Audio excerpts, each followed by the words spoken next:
Thank you, Mr. Senate President. Thank you, distinguished Majority Floor Leader. I rise to make a brief manifestation in response to the events of recent days. Ginoong Pangulo, meron po tayong kasabihan sa wikang Pilipino. Kapag nagturo ka ng daliri sa iba, may tatlong daliri na nakaturo palagi pabalik sa iyo. Sa mga nakaraang linggo, malinaw na nililihis ang galit ng taong bayan tungkol sa mga ghost at substandard flood control projects mula sa mga totoong may kasalanan patungo sa Senado at sa ilang mga miyembro nito. Tila pilit na ginagawang panakipbutas, ika nga at fall guy, at diversyon ang mga senador palayo sa Kamara at sa mga tunay na may sala. Klarong-klaro po ang script nito. Ipitin ang tatlong dating DPWH officials, pakantahin sa kanila, mema banggit lang na senador, habang pinagtatakpan ang mga congressman na tunay nakasabwat nila sa mga lugar na ginagalawan nila. Simple ang patunay dito. Kapanipaniwala ba na wala silang kinausap na kahit isang congressman nakaupo na totoong may hawak ng mga distrito sa lugar na ginalawan nila sa hinaba-haba ng testimonya nila dito o sa Kamara? Banggit sila ng banggit, name drop sila ng name drop ng pangalan ng senador. Maski na klaro naman kung inyong papakinggan na wala silang masabing direktang nakausap o binigyan ng anuman. Lahat ito para lamang ipako ang mga senador sa media at sa publiko at ilayo ang atensyon sa Kamara at mga congressman. Bakit nga ba? Dahil tila mas malaking isda, ika nga, mas mataas, mas kilala ang mga senador kumpara sa congressman? Umaasa sila na maiibsan ang galit ng tao sa kanila sa kanilang mga anomalya ukol sa flood control at tuluyan na silang makakatakas mula sa anumang pananagutan. Isang tao lamang, Ginoong Pangulo, ang nasa likod ng script at sarswelang ito. Siya ang dahilan ng kaguluhan, pagkakaaway-away, pagkakawatak-watak na ngayon yumayanig sa ating bayan, maprotektahan lamang ang sarili niya. Ang pangalan niya ay matagal nang bulong-bulungan sa bawat sulok ng bansa, pero ngayon, unti-unti nang sinisigaw ng taong bayan.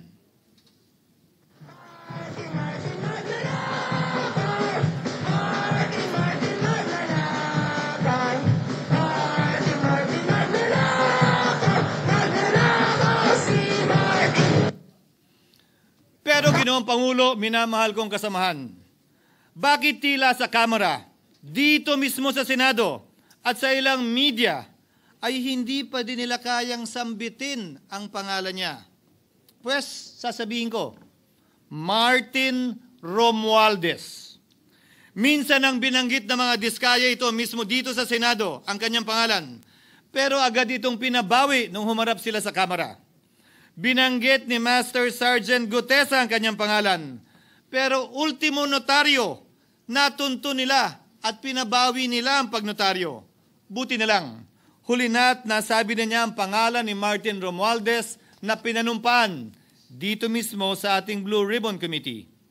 Hindi ba't si Ginoong Gutesa, hindi ba't si Sergeant Gutesa lamang ang bukod tanging testigo na walang kinalaman, hindi sangkot sa flood control issue, walang hininging immunity, deal o proteksyon kapalit ng kanyang pagtestigo? Siya ang kauna-unahang nagtestigo na personal na naghatid ng pera sa bahay mismo ni Martin Romualdez.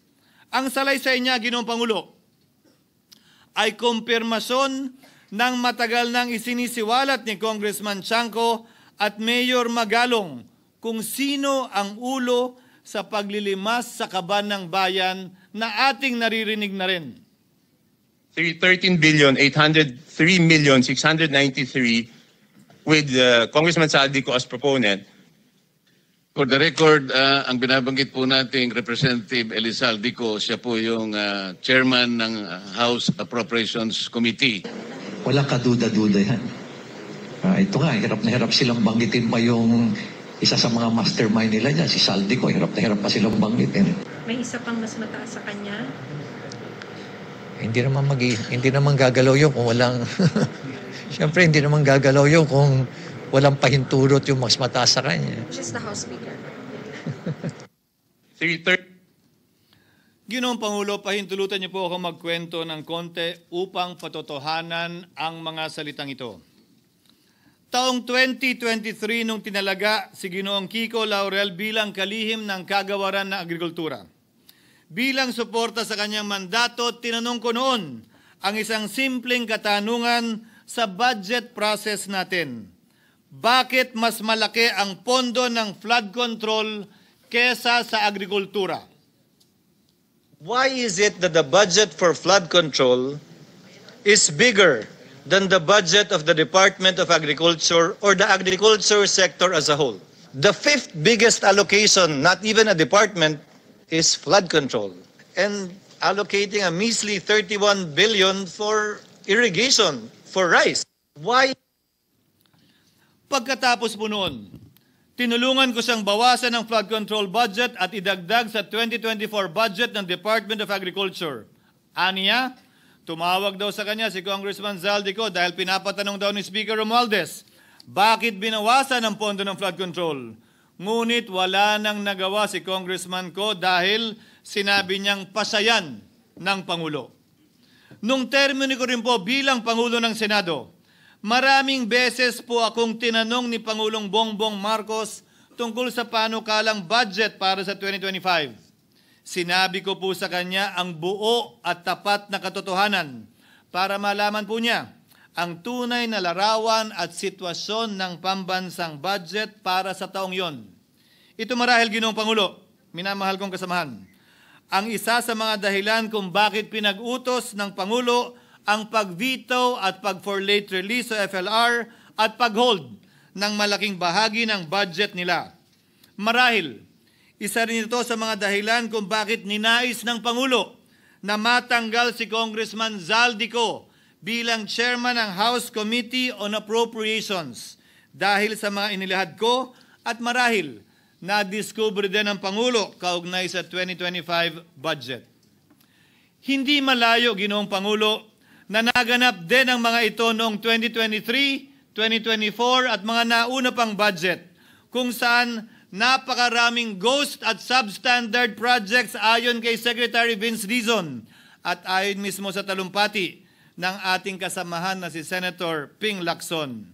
Ngunit marahil ay walang naglakas loob na sabihin ang katotohanan kay Pangulong Marcos o magsumbong sa kanya kaugnay sa ilang mga bagay na ito bago ako.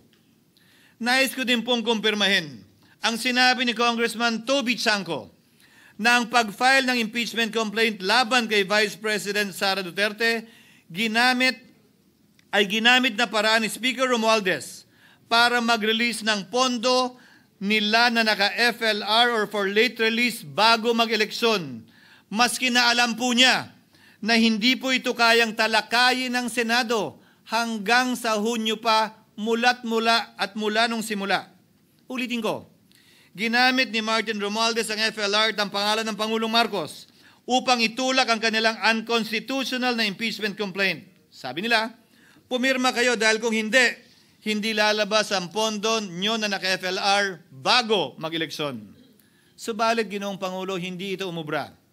Hindi ito umubra dahil tinanggihan ito ni PBBM. Sinabi niyang walang ganyang uri ng usapan at sinabi niyang hindi niya gagawin yon. Kaya't hanggang ngayon, nananatili pa rin for late release ang mga questionableng pondo nila. And that is why, Mr. President, distinguished colleagues, at the height of the impeachment controversy and amidst the passion of some sectors to remove the Vice President at all costs, I urged prudence and level-headedness because I knew that greed and not accountability was the reason behind it. In the end, Mr. President, the Supreme Court vindicated us. The Supreme Court vindicated us by saying, among others, quote, "There is a right way to do the right thing at the right time. This is what the rule of just law means." Close quotations. Ginoong Pangulo, sinisi po sa akin ni Speaker Romualdez ang pagkakatanggal kay Congressman Zaldico. Sinisi po niya sa akin ang pag-FLR or for late release ng kanilang mga proyekto. Sinisi po niya sa akin ang pagkakadismiss ng impeachment complaint laban kay VP Sara na nakikita niyang makakatunggali niya sa susunod na halalan. Sinisi din niya po sa akin ang pagkakasira ng kanilang maitim na balakin sa 2025 budget na nagawa nila ng walang balakid na mga nagdaang taon. Ginoong Pangulo, naging tapat ako at ginawa ko lamang ang aking tungkulin. Kung ano ang tingin kong tama at nararapat para sa bansa at sa sambayanan. Subalit, sa kabila po nito, nagsimula na ang lahat ng bira, paninira at kaso laban sa akin at sa Senado. At ang nasa likod ng lahat ng ito, walang iba kung hindi si Martin Romualdez. Ika nga ni Mayor Magalong na ngayon lamang nakita ko sinisiraan na rin ngayon. Bakit ko ba nilabanan at binisto sila Speaker Romualdez mula noon hanggang ngayon kung kasabwat at kasapakat lang din nila ako? Hindi ko po gagawin yun. Sa tig ng tennis court, ang nasabing gusali sinimulang pinatayo noong ika-6 ng Oktubre taong 2022 at ang kontraktor, ang St. Gerard Construction na pagmamayari ng mga diskaya na nasangkot ngayon sa mga maanumalyang flood control projects. Dahil dito, kwenasyon ng ilan ang pagiging special advisor ni Mayor Benjamin Magalong sa ICI. Lalabanan ko ba yung ang lalakas na yan, sila Speaker? Lalabanan ko ba yung mga mayayaman na yan? Kung ako'y bulok, I fought for what is right. Ano nga ba ang ginawa nila sa akin? Una, hinalungkat ang isyu ng campaign contribution na tinanggap ko mula sa isang individual na may-ari ng kumpanyang nakakuha ng kontrata sa gobyerno. Inipit niya ang budget ng COMELEC sa Kamara dahil dito at binusisi ang di umano kaso kong ito. Subalit, Ginoong Pangulo, tulad ng sinabi ko sa simula ng aking talumpati, kapag ka nagturo ka ng daliri kanino man, may 3 daliring nakaturo pabalik palagi sa iyo. Anong nangyari? Hindi ba't biglang may lumabas na ulat ang PCIJ na ang dami naman palang opisyal, hindi lang senador, mas mataas pa ang tumanggap din ng ganung uri ng kontribusyon noong 2022 elections? Ang tanong ko ay simple. Kung legal at walang mali sa ginawa nila, edi dapat legal din at tama ang ginawa ko. Pero bakit ako lang ang iniimbestigahan tungkol dito? Higit pa doon, Ginoong Pangulo, hindi ba tayon kay Mayor Magalong merong 67 na miyembro ng Kamara na kontraktor? Ito po ay mga miyembro ng Kamara na may construction firm na nakakuha ng kontrata sa gobyerno. Kung bawal talaga ito, ibig sabihin ba niyan, bawal na nilang gastusin ang sarili nilang pera para sa kanilang sariling kandidatura? Bakit hindi din binubusisi yun? Bakit hindi inaalam yun? Ako lang talaga? Pangalawa, inintriga ni Martin Romualdez ang dating liderato ng Senado dahil sa pagkakaupo at pagdinig ni Senator Marcoleta sa Blue Ribbon Committee dahil marahil sa pananaw niya ay hindi siya safe kay Marcoleta. Ngunit, Ginoong Pangulo, sa hindi niya inaasahang pagkakataon, nung araw ding yun, nagsalita ang mga diskaya, pinangalanan ng 17 congressman na kasosyo niya, kabilang ang pagbanggit na naman ng pangalan ni Martin Romualdez. Karamihan sa mga kawani ng DPWH na nabanggit sa itaas ay paulit-ulit na binabanggit ang delivery ng pera ay para sa kay Zaldico na dapat at least 25%. Si Kong Marvin Rillo naman ay ilang beses na binabanggit ang pangalan ni Speaker Martin Romualdez bilang kanyang malapit na kaibigan. Isa na naman po itong patunay, Ginoong Pangulo. Kapag ka nagturo ka ng daliri sa iba, may 3 daliring nakaturo pabalik sa iyo. Pangatlo, sa pagdinig ng Blue Ribbon Committee kung saan niname drop ako ni Yusek Bernardo, bagaman inamin niyang personal na mismo na hindi niya rekta kung nakausap o binigyan ng anuman, bigla namang tumestigo si retired Master Sergeant Gutesa at muling pinangalanan si Martin Romualdez na hinahatiran daw niya ng pera sa mismong bahay nito. Ang bawat malita ay may lamang humigit kumulang 48 million pesos. Kalimitang dinadala sa bahay ni Congressman Saldico, ibababa lamang namin ay 35 malita para i-deliver sa bahay ni House Speaker Martin Romualdez. Gamit ang script niya sa pagturo sa akin, ayan na naman. May 3 daliring nakaturo palagi pabalik sa kanya tuwing ginagawa niya yan. Ulitin ko po for the record, Ginoong Pangulo, ang sinabi ni retired Master Sergeant Gutesa. 35 maleta ng pera na naglalaman na mahigit kumulang 48 milyong piso bawat isa o kulang-kulang 1.7 billion pesos sa isang delivery ay di umano hinatid niya sa iba't ibang bahay, sa iba't ibang pagkakataon ni Martin Romualdez. Subalit, sa kabila ng lahat ng ito, hindi ba nakapagtataka? Bakit hindi sinasama si Martin Romualdez sa anumang investigasyon? DOJ man, NBI man, AMLAC man. No ako po ay pinuntahan, no ako po ay dumalo sa imbitasyon ng ICI bilang resource person. Binanggit ko at tinanong ko din ito sa kanila. Ganito ba katindi ang kapangyarihang hawak ni Martin Romualdez? Na bagaman hindi siya speaker, tila the name that cannot be mentioned pa din siya at nagagawa pa din niya ang nais niya kaugnay sa isang mapamiling hustisya o selective justice. Halimbawa, bakit ang daming kondisyon bago ipasok ang mga diskaya na nagpangalan sa maraming congressman sa witness protection? Pero pag si Alcantara, Hernandez at Bernardo, walang ganong kaparehong kondisyon. Bakit hiniling agad ang freeze order di umano para sa asset ng mga name drop na senador? Pero maliban kay Congressman Zaldico na mukhang nilalaglag na nila, ni isang congressman walang request para sa freeze order.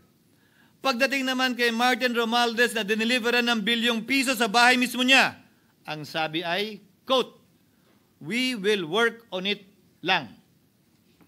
Bakit interesado ang lahat sa 6 na senador na idadawit di umano ni Bryce Hernandez na handang-handa tayong alamin sana kung sino-sino sila para mapagpiestahan natin sila? Pero nung sinabi ni Bryce na hindi pala senador, kung hindi kongresista lamang ang papangalanan niya, aba, biglang naglaho ng parang bula ang atensyon. Parang wala na nagtanong. Parang wala nang interes para alamin, sino-sino nga ba yung mga yan? Kung ako po yung tatanungin nyo, alam ko merong 6 na senador eh. May nagtatanong sa akin, bakit wala si Cheese? And my answer to that is, I'm almost sure, though probably hindi mame-mention si Cheese, simply because walang insertion doon. Sa Bulacan. Escudero, wala doon. Hindi po senador yung laman nung computer ko. So fake news yun, ha? May 6 na senador na nunumbrahan mo daw. Mga congressman yung nasa computer mo. Yes, yung nasa computer ko po, congressman po. Okay, thank you.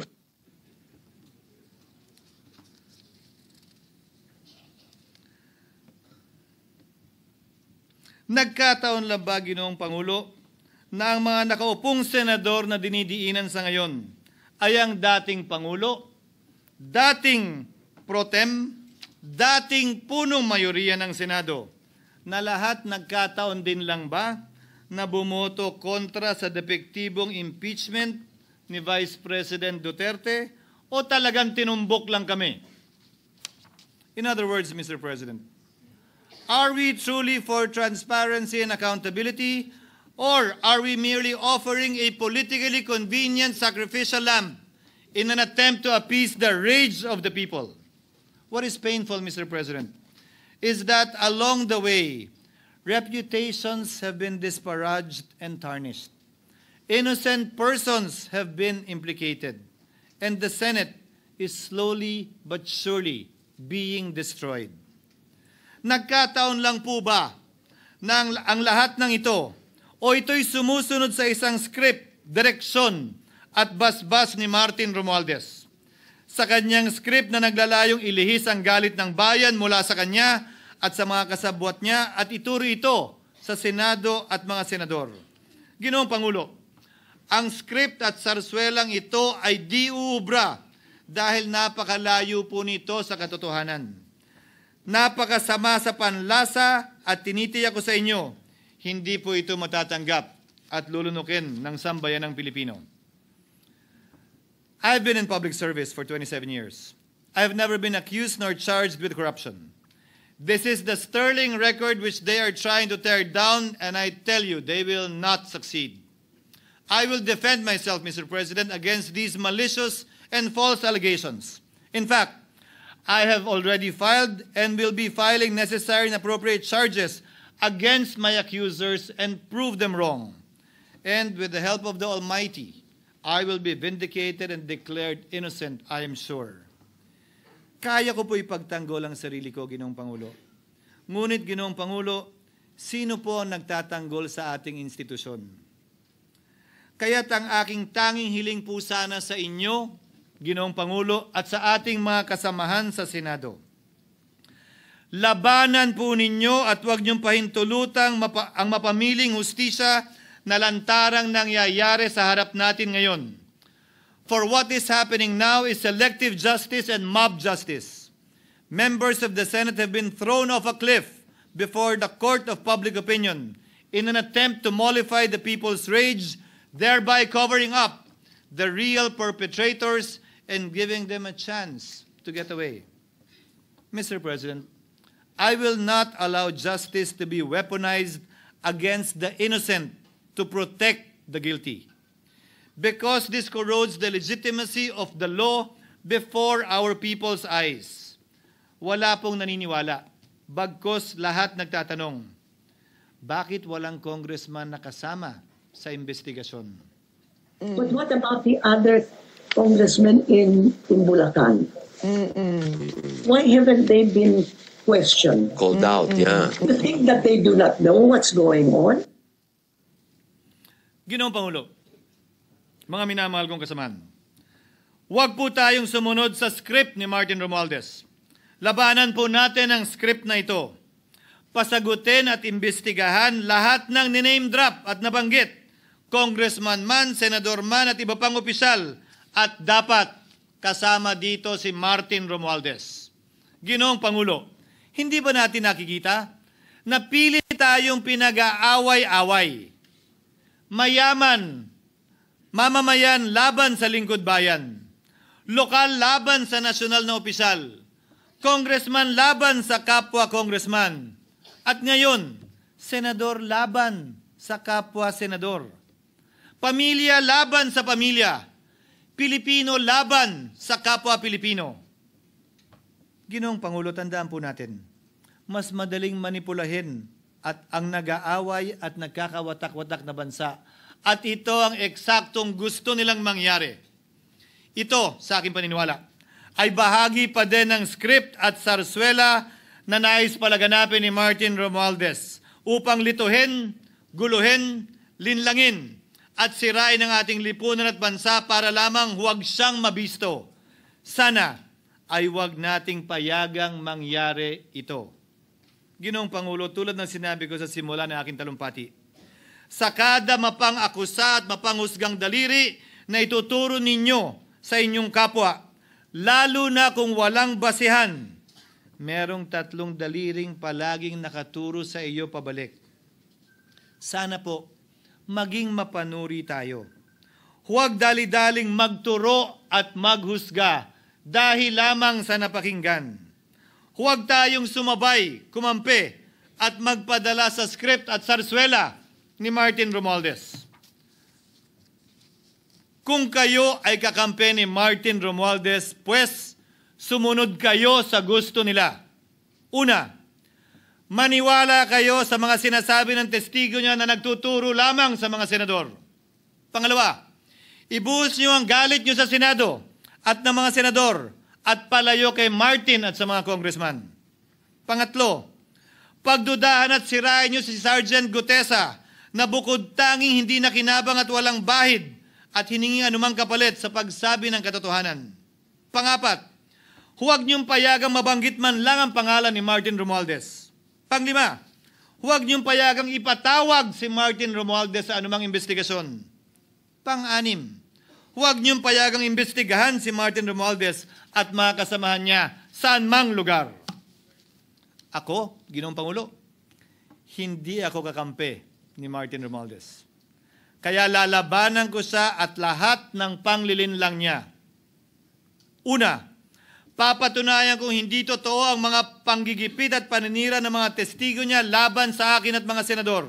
Pangalawa, tututulan ko ang paglilihis at diversyon na ginagawa niya palayo sa kanya at sa Kamara.